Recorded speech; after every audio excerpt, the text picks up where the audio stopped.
Let's please welcome Mother Tareen.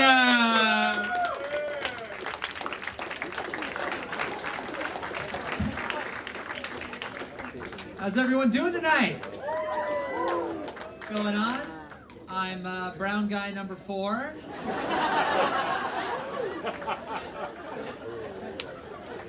That's right. More brown people jokes. But unlike the other brown people here, I'm not Indian. I'm Pakistani. That's right. So for those of you who don't know about Pakistan, it's a small country in South Asia. It has a lot of Muslim people. And it's kind of like India, only, you know, more September 11th-y. It's all right, I can say that. I can say that. It's cool. It's cool. But I do have a name. It's pronounced like Bother. It's like saying mother with a B. I get a lot of nicknames based on my name. You know, I get to be called, you know, Butter or Badar, you know, Darth Badar. Or my favorite, Master Badar. But you know, these nicknames, you know, reminds me of growing up. You know, I'm from North Dakota.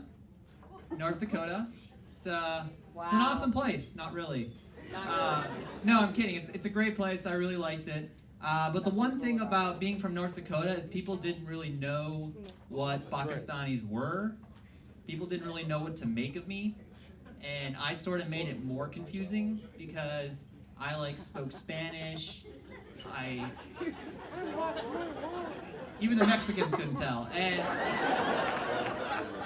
you know, I played a lot of Jewish characters in plays. So it was fun. But the problem was people thought I was a Mexican Jew. So, you know, I'd get like sombreros for Hanukkah. People say Shalom Navidad. Doesn't make any fucking sense. But, you know, it was okay. It was okay they called me a Mexican Jew. It made sense. In a lot of ways, I am like a Mexican Jew. I mean, I got a big nose. I'm whiny. And I like to park my car on people's lawns. It's okay. Now some of you might be saying, hey, that's racist. And I'm going to say, you're right.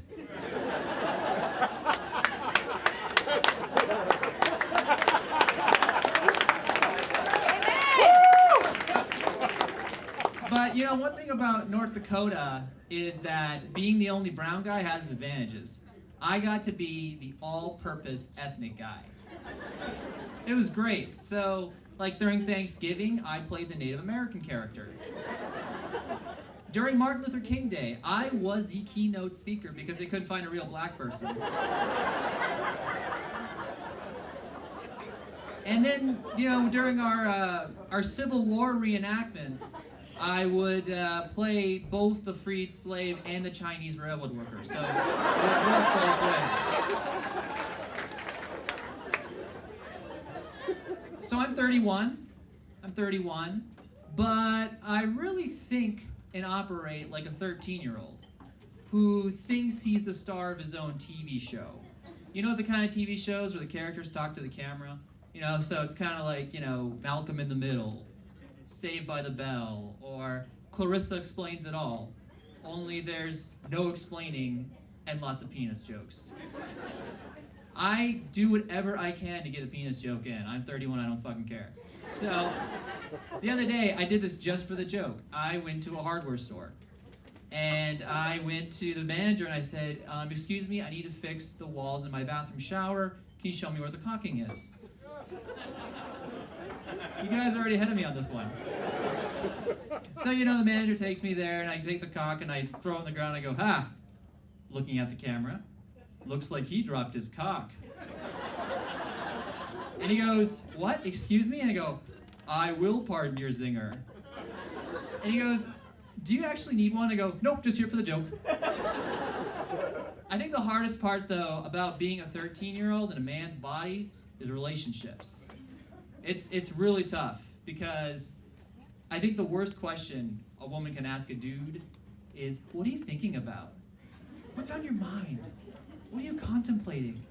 Now, I've been in the game long enough to know that you're supposed to say something like, oh, you're beautiful, I'm thinking about how much I love you, or try to sound smart and shit by saying something about, well, I'm thinking about Hillary Clinton and her prospects against Chris Christie in the 2016 election. But what I'm really thinking about is boobs. Batman. Batman with boobs. That's just the way it is. But I think the harder part of a relationship is reading the signals. I don't read them. I'm blind with that stuff, or whatever, or illiterate. Because I mean, I'll be with a significant other, and you know, she'll say something to me like, "Let's stay in tonight, just you and me. We'll watch a movie."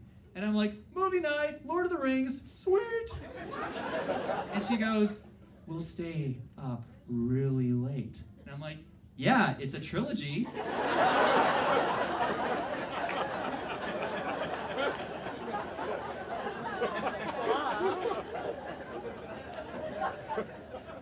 And she'll be like, "Well, who knows what it could lead to?" I'm like, "Soda, popcorn, woohoo!" That's right, end it strong. All right, everyone, thanks for your time. It was a great audience.